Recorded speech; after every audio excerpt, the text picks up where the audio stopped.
কি দুর্বিষন্ধ দেখিস, 15টা বছর কি কায়দা কৌশল করে চলে গেল। আমার মনে হচ্ছিল মানুষ পিটিয়ে মারবে, কিন্তু কি কায়দা করে পালিয়ে চলে গেছে। মেয়েদের চক্রান্ত বড় ভয়ঙ্কর। ও যদি কাউকে টার্গেট নেয়, ওই পরিবার পর্যন্ত ধ্বংস হয়ে যায়। আজ 100টার প্রায় 98টা পরিবারে শান্তি নেই। অধিকাংশ, আমি যতটুকু জানি, তার স্ত্রীর কারণে। অধিকাংশ মহিলা দেখবেন নিজের আত্মীয় স্বজন, বাবা মামা চাচা, এগুলো আসলে খুব আনন্দে আছে। আর স্বামীর মা বাবা, তার নিজের পক্ষ থেকে যদি কেউ আসে, ওর অটোমেটিক মন খারাপ হয়ে যায়। আপনি মানুষ, আমি নিজে স্বামী, এই যে কোরআন শরীফ আমার সামনে, যত স্বামী বসে আছে জিজ্ঞাসা করেন, মানুষ হিসাবে মানুষের একটা দুর্বল জায়গা আছে। মানুষ হিসাবে প্রত্যেকটা মানুষ, যদি কেউ কোনো স্ত্রী চায় যে আমার স্বামীকে আমি 100 ভাগ খুশি রাখবো, তাহলে আমার মা বাবার সাথে আপনার ভালো ব্যবহার করা লাগবে।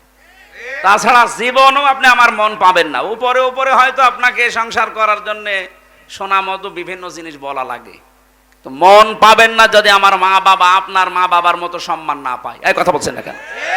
যারা স্বামী আছে, এটা মনে হচ্ছে না 100টার 98টা ওইটা চাচ্ছে না। এই জন্য তো পরিবারে শান্তি নেই।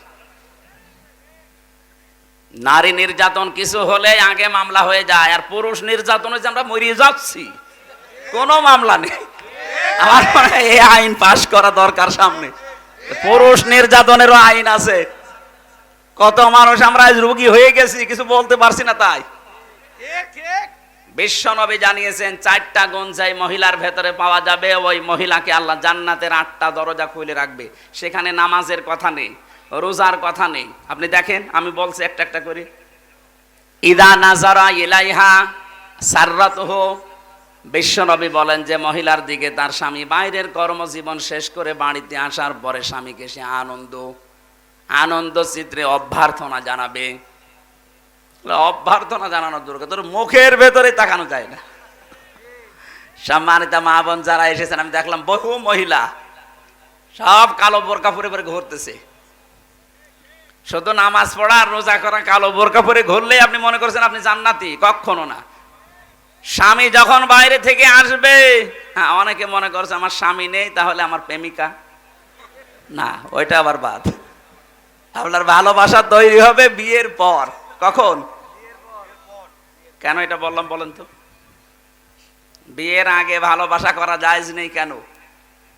আমার 7টা কারণ আছে তাফসিরের ভেতরে। 1 নম্বরে, হযরত আদম আলাইহিস সালাম, তাকে আল্লাহ যখন জান্নাতের বিশাল নিয়ামতের ভেতরে নিমজ্জিত রেখেছেন, তার কিচ্ছু ভাল লাগছিল না। এত নিয়ামত, কিন্তু না, চোখ বন্ধ হয়ে গেছে, ঘুম এসে গেছে। ঘুম থেকে উঠে দেখছে একটা মহিলা পাশে। তিনি তাকালেন এবং ধরতে গেলেন, কারণ এমন সুন্দর করে আল্লাহ তাকে বানিয়েছিলেন। তামাম দুনিয়ায় 4 জন মহিলার চেহারা আল্লাহ নিজের কুদরতি হাতে সবচাইতে সুন্দর করে বানিয়েছে। ইউসুফ নবীকে দেখলে মানুষের ক্ষুধা মিটে যেত। আমাদের মুহাম্মদুর রাসূলুল্লাহকে দেখলে মানুষের শরীরের ব্যথা পর্যন্ত দূর হয়ে যেত। এমন চেহারা আল্লাহ দিয়েছে। পুরুষের ভেতরে 2 জন, আর মেয়েদের ভেতরে 1 নম্বরে বিশ্ব সুন্দরী ছিল আমাদের আদি মাতা হযরতে হাওয়া আলাইহিস সালাম। 2 নম্বরে যে মহিলার নাম বললাম জুলাইখা, এইটা ছিল খুব সুন্দরী ছিল। 3 নম্বরে হযরত ইব্রাহিম নবীর বড় স্ত্রী সারা রাদিয়াল্লাহু তাআলা আনহা। 4 নম্বরে মুহাম্মদুর রাসূলুল্লাহ ছোট মেয়ে হযরতে ফাতেমাতুজ জাহরা রাদিয়াল্লাহু তাআলা আনহা। তাহলে 1 নম্বরে যিনি আছেন, কেমন সুন্দর করে বানিয়েছে বলেন। হযরতে আদম ঘুম থেকে উঠেই তাকালেন এবং ধরতে গেলেন। আল্লাহ বলেন তাকানোও যাবে না, ধরাও যাবে না। হযরতে আদম ওই সময় বলেছিলেন, মাবুদ, তাকানোও যাবে, ধরাও যাবে, সেই বুদ্ধি দেন। বুদ্ধি আছে, বিয়ে করা লাগবে। আমি রাজি আছি। তার মানে এই আয়াতের যে তাফসিরে পড়েছি, আপনি বিয়ের আগে মহিলার দিকে ওইভাবে তাকাতেও পারবেন না, ধরতেও পারবেন না। এখন অনেকে আল্লাহর রাস্তায় কাজ চালাচ্ছে না। কেউ কেউ কসম দেওয়ার আর জায়গা পায় না। প্রেমিকার মাথায় হাত দিয়ে বলছে, তোর মাথায় হাত দিয়ে কসম করলাম। ওর মাথায় হাত দিয়ে গোনার কাজ না। জয় কয়টা চুলের উপরে হাত লাগবে, ওই কয়টা গোনা হবে। এই কথা বলছে না কেন? প্রেম করা যায় আছে বিয়ের আগে না পরে? যারা বিয়ের আগে প্রেম করছেন এটা ছেড়ে দেওয়া লাগবে। কার জন্য বলেন তো? আল্লাহর জন্য। ছেড়ে দেবেন কারা কারা? হাত তোলেন তো। এই বুড়ো মানুষ আবার কিসের প্রেম আপনার? যুবক মানুষ হয়তো হাত তুলতে পারে দু একটা, মুরব্বী মানুষের প্রেম হবে তাদের সাথে, ঠিক আছে? আমরা যে কথাটা মাসলা নিয়ে আসলাম, তাহলে প্রেম করা জায়েজ আছে, কিন্তু বিয়ের আগে না পরে? না, বিয়ের পরে। হযরত আদম আলাইহিস সালাম, আমি ঘটনাটা আনলাম এই কারণে, হযরতে আদম নবী আলাইহিস সালাম বললেন আমি রাজি আছি। আল্লাহ পাক বলেন এক কাজ করো, দেন মোহর দেওয়া লাগবে। তার মানে বিয়ের প্রথম যে কাজ দেন মোহরের কথাবার্তা আনা। আমাদের এসব নেই, কারণ দেন মোহর তো দেওয়া লাগে না, বাকি ফাঁকি। যারা এই নিয়তে বিয়ে করেছেন যে 10 লাখ বানাবো, অসুবিধা নেই, ও দেওয়া তো লাগবে না, বাসরাতে মাপ চেয়ে নেবো, আপনি জেনাকার হয়ে উঠবেন কিয়ামতে। যারা বাকি আছে দুনিয়ায় জীবিত থাকতে শোধ করে যান। আমার ভাইরা, বিশ্ব নবী জানিয়েছেন মেয়েটা যখন আসবে, যখন এই আসবে বাড়িতে আপনার স্বামী, সঙ্গে সঙ্গে আপনি স্বামীকে খুশি করার জন্যে যেভাবে হোক ব্যবহার আচার দিয়ে, কথাবার্তা দিয়ে অদরকার সাজসজ করে রাখবেন। কারণ স্বামীকে আকৃষ্ট করার জন্য কেউ যদি সাজে, সে যেন নফল নামাজের সওয়াব পায়। এটা তো 1 নাম্বার গেল। দ্বিতীয় নম্বরে ওয়াইদা গাবা আনহা হাফিজাতুহু, স্বামী যখন বাইরে থাকবে তখন নিজের ইজ্জত আবরু, সতীত্ব, স্বামীর সন্তান, স্বামীর সম্পদ, এগুলো হেফাজত করে রাখা লাগবে। 3 নম্বরে ওয়া তুইনু আলা দীনি যাওজাতিহা, স্বামীকে দ্বীনের পথে চলার জন্য, মানবতার সেবা করার জন্য সময় দেবেন, ছাড় দেবেন, উৎসাহ দেবেন। এই যে রুবেল সাহেবের স্ত্রী, উনি একটা মানবতার সেবাকারী মানুষ, মানব সেবায় নিয়োজিত থাকে, দ্বীন ইসলামের কাজ করবে সারা দেশে সারা এলাকায়। ওনার স্ত্রী হওয়া লাগবে এরকম নিজে তো করবে। যান, আপনাকে সময় ছেড়ে দিলাম, আপনাকে আমি ছাড় দিলাম, যদি ওই সময়টা আমার কাছে আপনার দেওয়ার দরকার, মানবতার জন্য, ইসলামের জন্য আমি ছেড়ে দিলাম। উৎসাহ যদি দিতে পারে, ওনাকে খাদিজাতুল কুবরার সাথে ওই মেয়েটাকে আল্লাহ জান্নাতে ডাকবে। আর যদি আরো নিষেধ করে, কি করে বেড়াও তুমি, না তোমার বউ নেই বাড়ি? আপনার তো আছে, আপনার চাইতে নবীজির বউ ছিল না? হযরতে খাদিজাতুল কুবরা সারাটা জীবন তিনি দেখতেন স্বামী যতদিন বাড়িতে না আসে, মানবতার কাজ, ইসলামের কাজ প্রচার করা, দিন কায়েম করা, এই কাজের জন্য বাইরে থাকা লাগে। যখনই বাড়িতে আসতেন দেখতেন হযরতে খাদিজা জানালার সাথে, দরজার সাথে পিঠ লাগিয়ে দাঁড়িয়ে ঘুমিয়ে আছে। আমাদের মেয়েরা বউরাও ঘুমিয়ে থাকে, তবে সিরিয়াল দেখার জন্য। কে কথা বলে না কেন? আপনি যদি সত্যি স্বামী মানব দরদি, মানবতার কাজে বাইরে আছে, ইসলামের কাজে, দিনের কাজে হয়তো সাহায্যের জন্য বাইরে গেছে, যত রাত আসে না তত রাত পর্যন্ত যদি আশায় থাকেন, আপনি খাদিজার মতো সওয়াব পাবেন। 4 নাম্বারটাই কঠিন। 4 নাম্বারটা কি? বিশ্বনবী জানিয়েছেন স্বামী যেটা পছন্দ করে ওটা যদি জায়েজ হয়, জীবন থাকতে তোমাকে ওটা মেনে নেওয়া লাগবে। কি কথা বুঝতেছেন? আমি তো নিজে বললাম, আমি নিজে স্বামী, যত স্বামী এখানে আছে প্রত্যেকটি স্বামীর পক্ষ থেকে আমি বলছি, মা বোনেরা, আমরা স্বামীরা পছন্দ করি সত্যি আল্লাহর কসম যে বিয়ের পরে যেন আমার মা বাবা আমার সাথে থাকে। আমি খেয়ে থাকি না খেয়ে থাকি, থাকবে তারা। কথা বলছে না কেন? কিন্তু আপনি চান না।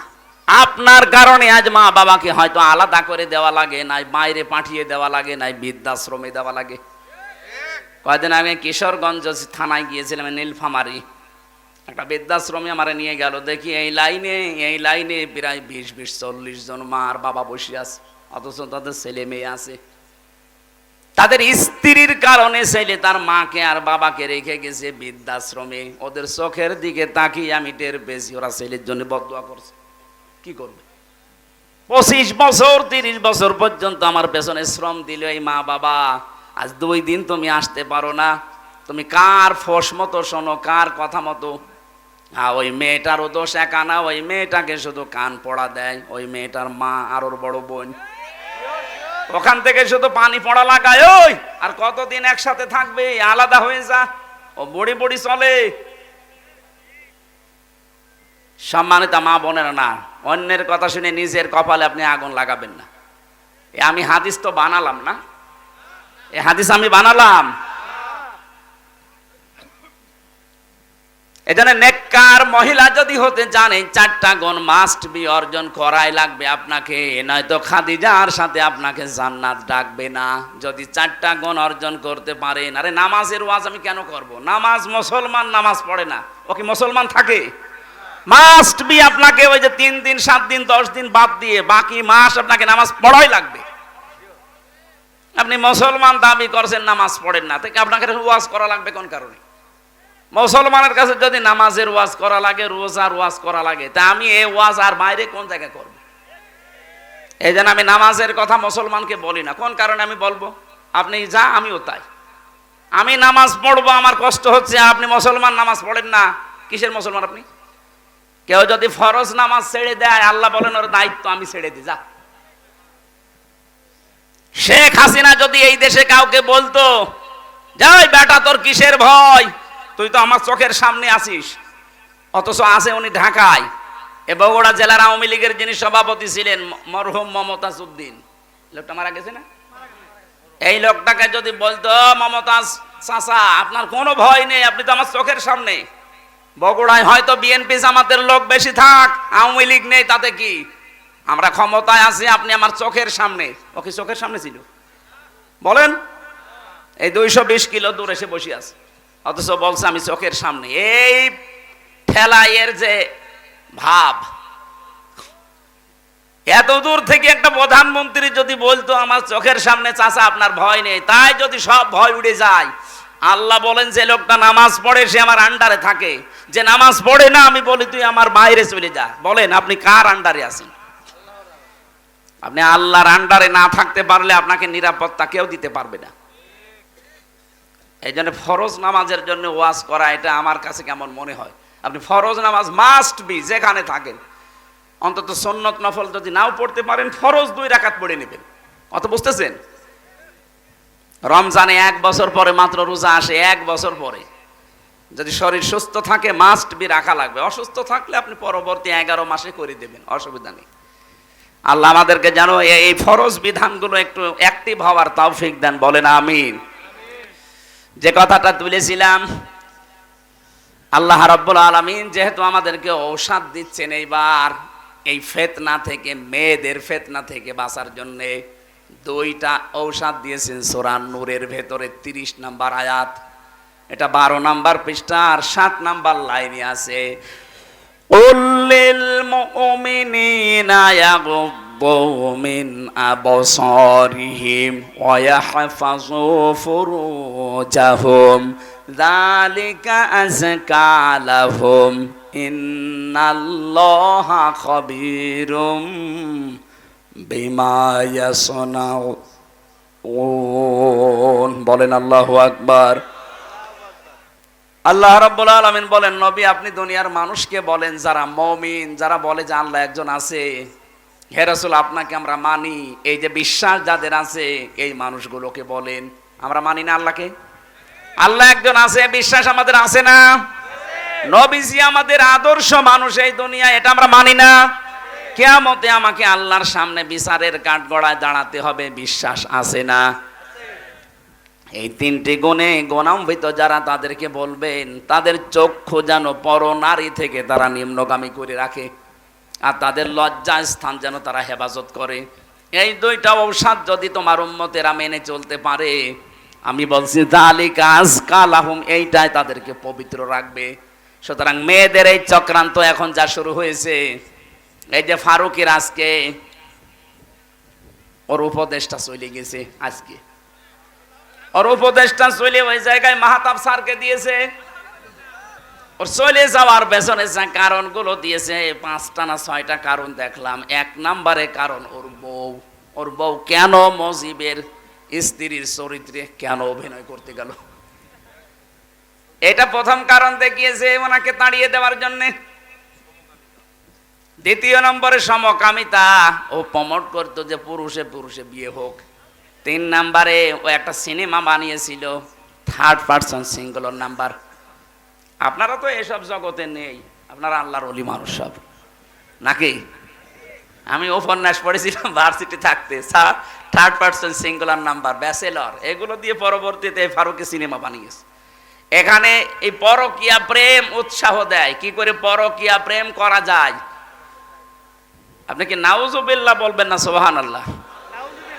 আমি প্রায় 8-10টা কমেন্ট পড়লাম, সবাই তাকে জানাচ্ছে ভাই আপনার স্ত্রীকে আপনি একটু কন্ট্রোল করেন, তাকে একটু পর্দা পশিদায় রাখেন, দিনের পথে চলার জন্য একটু উৎসাহ দেন, আর নিজেও ইসলাম মেনে চলার চেষ্টা করেন, কারণ আপনার দুইজনই মুসলমান। আপনিও মুসলমান, আপনার নাম দেখেছেন মোস্তফা নবীর নাম, সরোয়ার নবীর নাম, ফারুকি এটা নবীর সাহাবীর নাম। এত সুন্দর সুন্দর নাম সব এক জায়গায় করে নাম নিলেন, আর এনার নাম নায়কের নাম। কথা বলে না কেন?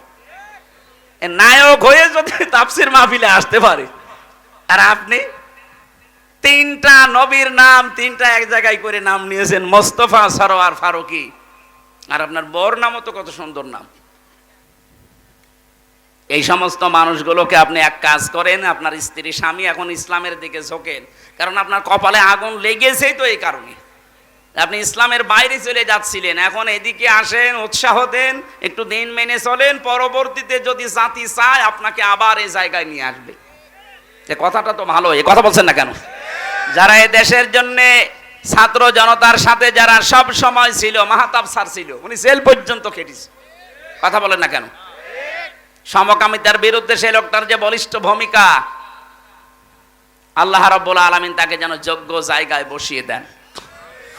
তা আমরা যেটা বলতে চাচ্ছিলাম এই আয়াত দিয়ে, বাস্তবতা মেয়েদেরকে বলছি, এরা যেহেতু পরীক্ষার বস্তু আজ আমাদের কাছে, হ্যাঁ কষ্ট হবে আমাদের তাদের থেকে চোখ ফিরিয়ে রাখতে, কারণ যেহেতু লোভনীয়, আকর্ষণীয়। কে বলছেন? আল্লাহ বলছেন যুজ্জিনা লিন্নাস, মানুষের জন্য আমি আকর্ষণীয় করিয়ে দিয়েছি, মরা মানুষ না, লিন্নাস জীবিত মানুষ, এদের কাছে এই 7টা জিনিস খুব আকর্ষণীয়, দেখলে মন চাইবে, সে যে বয়সের লোকই হোক। যেহেতু এই আকর্ষণ আল্লাহ তৈরি করে দিয়েছে, আবার ছেদও করে দিয়েছে আল্লাহ, যে সাবধান এখানে কিন্তু পরীক্ষা। এজন্য আমাদের সামনে এই পরীক্ষাটা থাকবে, এই পরীক্ষার ঔষধ এই 2টা, চক্ষু নিম্নগামী করা লাগবে, মন চাইলেও নিম্নগামী করা লাগবে, 2 নম্বরে লজ্জা স্থানটা হেফাজত করা লাগবে।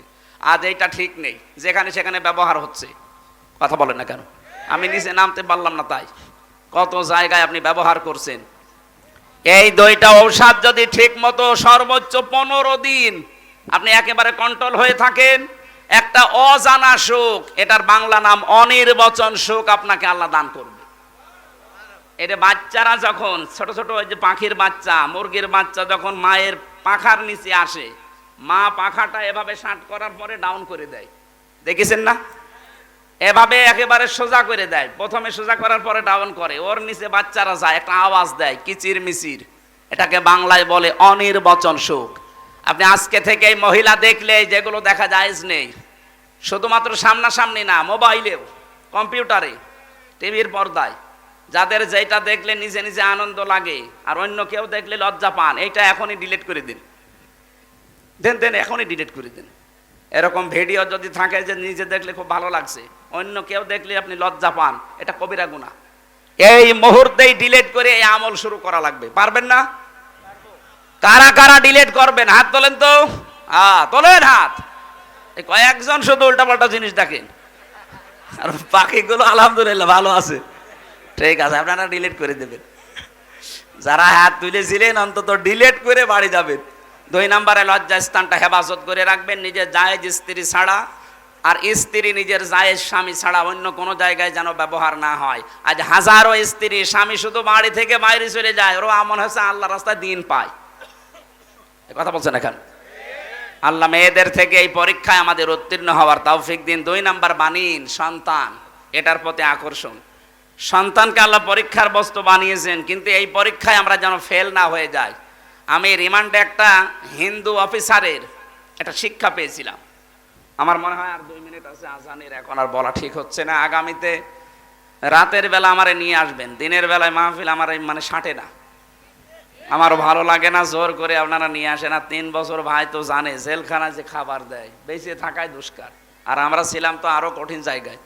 আমারে আর অপু ভাই রে, তারেক জিয়া সাহেবের পিএস রে এত কষ্ট দিয়েছে শয়তানরা, এক জায়গায় রেখে দিয়েছিল 24 ঘন্টা, ওইতে সিসি ক্যামেরা, কেউ যেন কথাও না বলে, ওই উপর থেকে দেখতো।